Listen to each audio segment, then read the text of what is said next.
It's interesting that in Bruce Fink's A Clinical Introduction to Lacanian Psychoanalysis, that several times over, he will emphasize that hysteria and obsession, I'm reading from page 120, hysteria and obsession can be defined as radically different subject positions.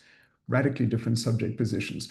So maybe in many respects, this seems obvious within Lacanian theory, but the importance of stressing this radically different subject positions is that it will influence how one thinks about clinical technique in working with obsessional neurosis as opposed to hysterical neurosis. So one way that I've found it useful to think about this radically different subjective position is to turn to seminar 8, Lacan's seminar on transference, where he gives us two Mathemes, two formulas. A formula for obsessional neurosis, or more appropriately, the formula for fantasy in obsessional neurosis, and the formula for fantasy in hysteria. And it seems worthwhile just spending a few minutes on both of those. So hopefully you're able to see them.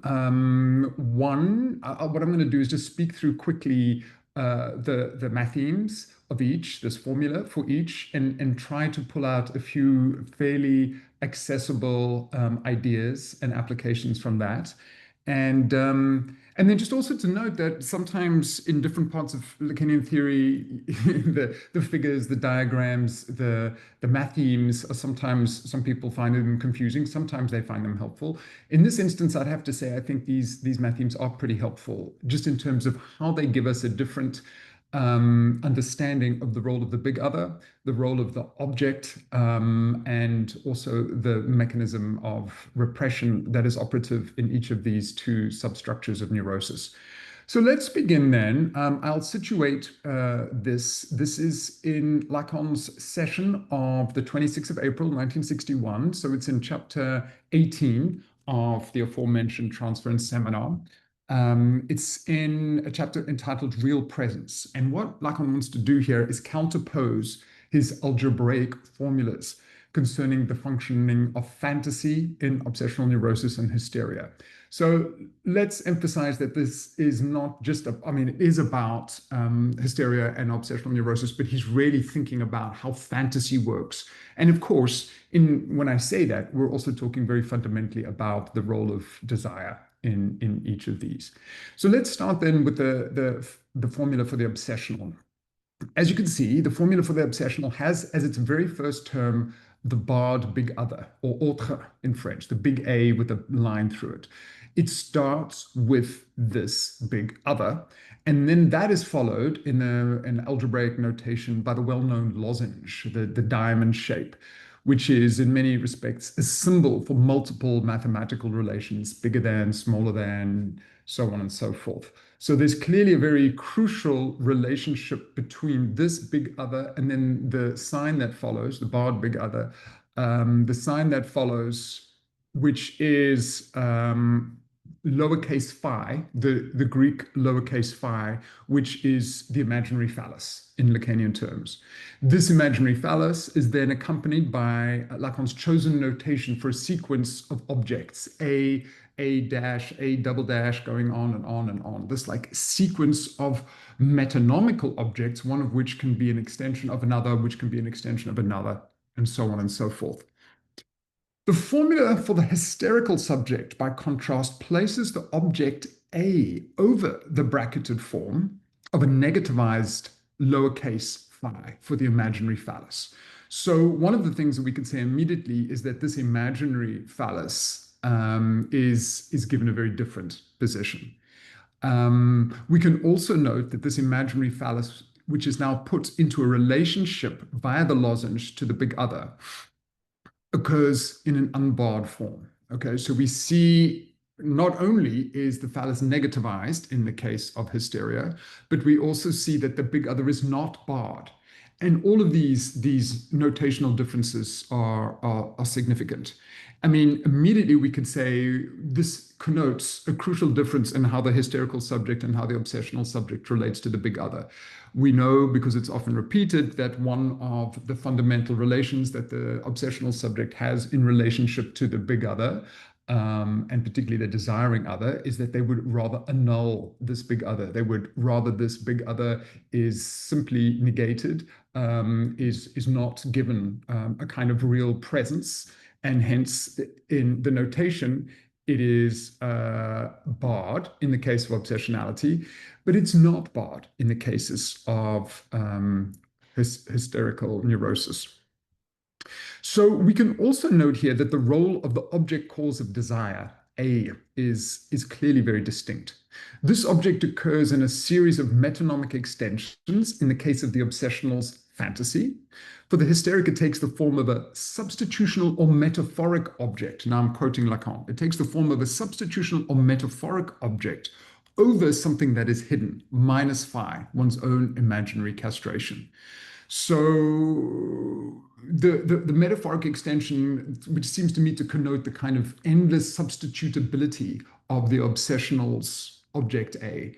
Elsewhere, I've given these kinds of examples. There's many, they're a little bit simplistic, but sometimes they can be quite useful. The one I often use is a case of someone who would kind of obsessively participate in a whole series of marathon races, and ultimately, if ever asked, like, what was your, encapsulating moment? What was the real wonderfulness of all of this?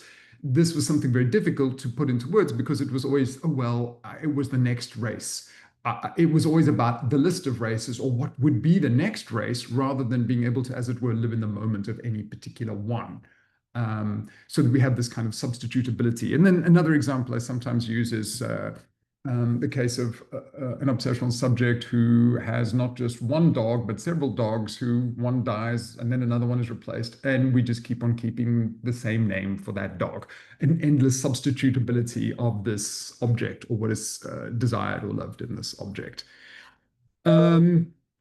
Let's underline that other point, though, that for the hysteric, this takes the form of a substitutional or metaphoric object over something that is hidden, minus phi, one's own imaginary castration. So castration is taking different forms here, but let's also just make the more basic assertion, which is consistent with the Freudian notion that the predominant repressive mechanism in obsessionality is displacement, or in Lacan's terms, it's metonymy. Whereas for a hysterical subject, it is condensation or metaphor. And I think the Mathemes, the formulas do a nice job of showing this. And you could see that simply in the fact that with the obsessional formula, we have a sequence that goes, that highlights the extendability, the metonymic movement that occurs in terms of object A, of which we have a kind of infinite substitutability. Whereas in the case of the hysterical subject's formula of fantasy, we have a negativized, we have A, but it is also got a negativized imaginary phallus beneath it. So what we could say then is that one of the hallmarks of each of these forms of neurosis is the particular defensive modality which qualifies them, and also which means that the imaginary phallus takes on a different form. In one case, it's negativized, which suggests a different order of repression, a metaphoric repression, whereas in another, it is not negativized, which suggests that it's fundamentally mediated by displacement. So while both forms of neurosis offer us a means of managing or mediating the imaginary phallus by the operation of desire, by the operation of A, this imaginary phallus is negativized and placed beneath the bar of metaphoric repression in the case of hysteria. Whereas in the case of obsessional neurosis, it is not negativized and it is not subject to the same order of metaphoric beneath the bar repression. This suggests a different relation and a different strategy in response to castration. While there's been a type of acknowledgement of castration in hysteria, hence negativized phallus, imaginary phallus, this castration has itself been repressed and replaced by a singular kind of object cause of desire, A. Castration has not been acknowledged in quite the same way in obsessional neurosis, simply by virtue of the fact that the imaginary phallus, phi, has not been negativized. And this is to say that it has not been made unconscious in quite the same way.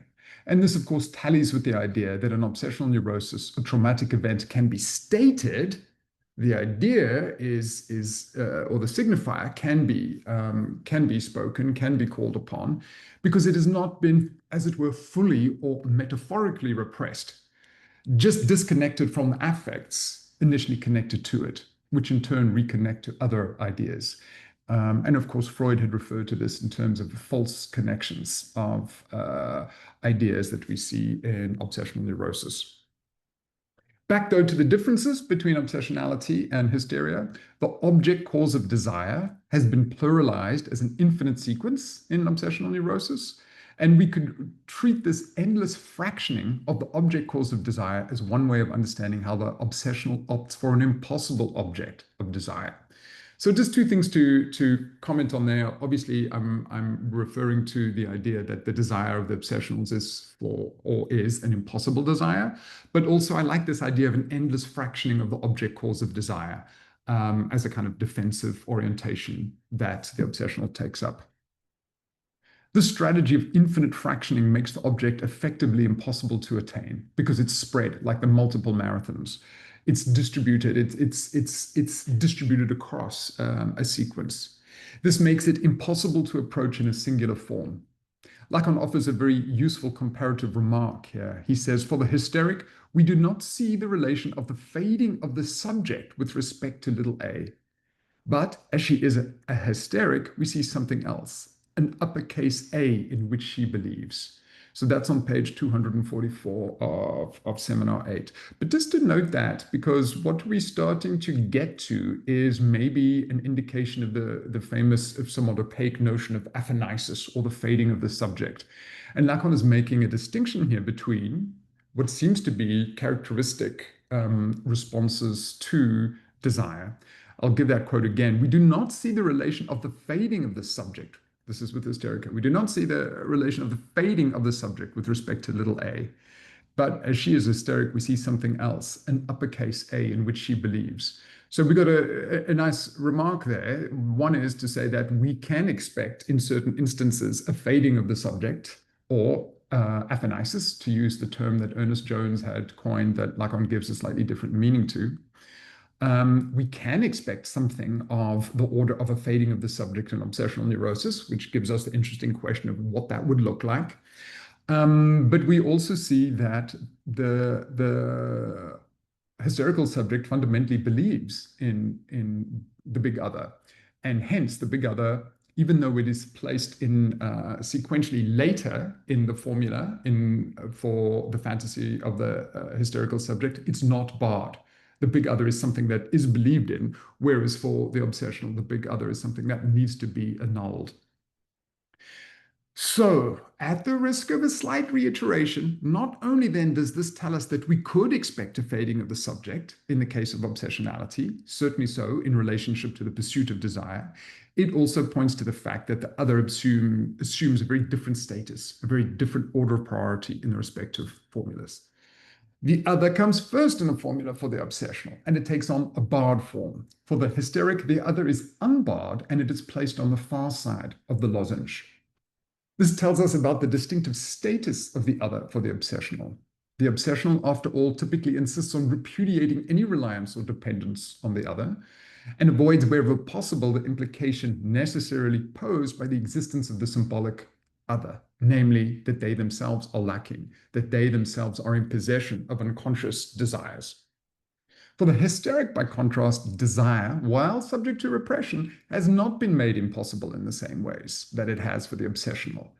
It has not been made impossible in the same ways. And I've noted the impossibility of this object of desire for the obsessional via the ideas of an endless proliferating series of displacements and the process of infinite fractioning. That endless proliferating displacements is also a nice way of thinking about the role of, in obsessionality, of that kind of collector's instinct. You constantly get more and more of this thing as a way of not getting a thing itself in some respects. Back to hysteria, desire and lack, rather than being constantly refuted and denied, is constantly, often noisily on display, even if in disguised symptomatic metaphoric ways. In the case of hysteria, we could say that desire comes first, even though it calls out for, as in a phantasmatic relationship, to the big other as a viable cited meaning. Hysterics, by contrast to obsessionals, believe in the other, and the question, what am I, can be meaningfully directed to this other, even if the other will subsequently be challenged, undercut, or be shown to be lacking. So there's a different status or a different role that the other is given in obsessional neurosis and hysteria, and that has a direct implication of how a clinician might seek to position themselves differently in clinical work with these two substructures. Let's just note something further about how Lacan talks about the role of the imaginary phallus in the topic of obsessional neurosis. He says, a few pages in, he says there's something fundamentally substitutional and perpetually eluded in a sort of sleight of hand that characterizes the way the obsessional proceeds in his way of situating himself in relationship to the other. And more exactly, of never being at the place at which he seemed to designate himself at a particular moment. So a couple of ideas there just worth emphasizing, underlining. Number one, the obsessional is not where they profess to be in relationship to the other, firstly, and the fundamentally substitutive nature of the obsessional's defenses and their relationship to desire, secondly. And again, some of these comments, I think, have direct relevance in terms of how we're thinking about clinical work. If it is indeed the case that the obsessional is not where they profess to be in relationship to the other at any given point, you could ask, well, how are they situated in relationship to their own analysis? Presumably, in many instances, in a fundamentally intellectual as opposed to experiential, lived, vulnerable way. That's the first point to make. And then also, I suppose our question is, how does one try to access something of the obsessional's object A if the defensive posture and the relationship desire is always one which fractions it off or finds endless extensions for it? Back to the direct quote from Lacan, and this is on page 252 of Seminar 8. The formulation of the second term of the obsessional's fantasy, that is, the part to the right of the lozenge, alludes precisely to the fact that objects are for him as objects of desire situated as a function of certain erotic equivalences. We could speak here of the eroticization of his world and especially of his mental world. So there's an intriguing idea thinking about the erotic equivalences. And I suppose the key example here, which Lacan goes on to note, is the study of the rat man. He says, a few lines down, I need but point to the first case study of obsessional neurosis, that of the rat man. If Freud talks about the man with rats in the plural, it is clearly because the rat follows its path in a multiform manner in the whole economy of peculiar exchanges, substitutions, and a permanent metonymy of which the obsessive's symptomatology is a living example. His formula, so many rats, so many florins, is an illustration of the metabolism of objects in symptoms.